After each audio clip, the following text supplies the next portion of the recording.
Hello, എന്തൊക്കെയാ? അപ്പോൾ ഇന്നത്തെ മോളുടെ ബർത്ത്ഡേ ആണ്. അപ്പോൾ അവൾക്ക് ഞാൻ തന്നെ ഉണ്ടാക്കിയിട്ട് എന്തെങ്കിലും ഒരു ഗിഫ്റ്റ് കൊടുക്കാമെന്ന് ആദ്യമേ പ്ലാൻ ഉണ്ടായിരുന്നു. പക്ഷേങ്കിൽ എനിക്ക് ഇന്നലെയാണ് ആക്കാൻ സമയം കിട്ടിയത്. സിമ്പിളാണെങ്കിലും പെട്ടെന്ന് ഒന്ന് സർപ്രൈസ് ആവാൻ വേണം. അങ്ങനെ ഒരു ഐറ്റം തന്നെയാണ് ഉണ്ടാക്കുന്നത്. ഇത് നിങ്ങൾക്കും ഉണ്ടാക്കാം, ഫ്രണ്ട്സിനോ അല്ലെങ്കിൽ ബ്രദറിനോ സിസ്റ്ററിനോ ആർക്ക് വേണമെങ്കിലും നമുക്കിത് കൊടുക്കാം കേട്ടോ. ഞാനിവിടെ ഒരു കട്ടിയുള്ള കാർഡ്ബോർഡ് പേപ്പറാണ് എടുത്തത്. അതിൻ്റെ ഉപയോഗം നിങ്ങൾക്ക് പിന്നീട് മനസ്സിലാവും. പിന്നെ ഇതുപോലൊരു ടിഷ്യൂ പേപ്പർ ഒട്ടിച്ച് കൊടുക്കണം. പിന്നെ നമുക്ക് ഇഷ്ടമുള്ള രീതിയിൽ ഒരു ബർത്ത്ഡേ കാർഡ് ഉണ്ടാക്കണം. അത് നോർമൽ പേപ്പറിൽ തന്നെയാണ് ചെയ്തത്. ഞാനിപ്പോൾ മോൾക്കായതുകൊണ്ട് കുറച്ച് ക്യൂട്ടായിട്ടുള്ള ഒരു ബർത്ത്ഡേ കാർഡിനെ ഉണ്ടാക്കിയത്. പിന്നെ ഇത് തലതിരിച്ചിട്ടാണ് നമ്മൾ ഒട്ടിച്ചേക്കുന്നത്. അതൊക്കെ നിങ്ങൾക്ക് ഇതിൻ്റെ അവസാനം കാണുമ്പോൾ മനസ്സിലാകും എന്തിനാണ് ഇങ്ങനെയൊക്കെ ചെയ്തതെന്ന്. പിന്നെ ഇത് മടക്കിയെടുത്ത് ഇതുപോലൊരു ചെറിയ ബോക്സ് പോലെ ആക്കണം.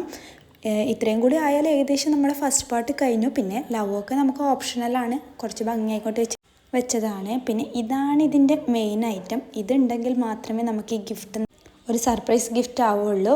അപ്പോൾ ഞാൻ ഇത് എൻ്റെ മോൾക്ക് ഇന്ന് രാവിലെയാണ് കൊടുത്തത്. അവൾക്ക് മാച്ച് ബോക്സ് യൂസ് ചെയ്യാനുള്ളതുകൊണ്ട് ഞാൻ തന്നെയാണ് ചെയ്ത് കാണിച്ചത്. അപ്പോൾ ഇഷ്ടമായെങ്കിൽ ലൈക്ക് ചെയ്യുക, ഷെയർ ചെയ്യുക, സബ്സ്ക്രൈബ് ചെയ്യുക.